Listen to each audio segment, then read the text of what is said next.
ఘంటసాల గారి జయంతి సందర్భంగా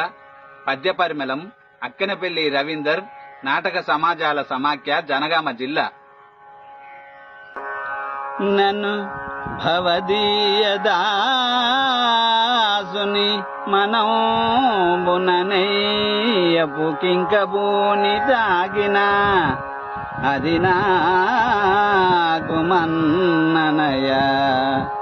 చల్వగుని పద పల్లవంబు మత్తను పులకాగ్ర కంఠ వితానము తాగిన నచ్చునంచునేనని యదా అల్కమానవు గదా ఇకనైనా అరాల కుంతలా అరాల కుంతలా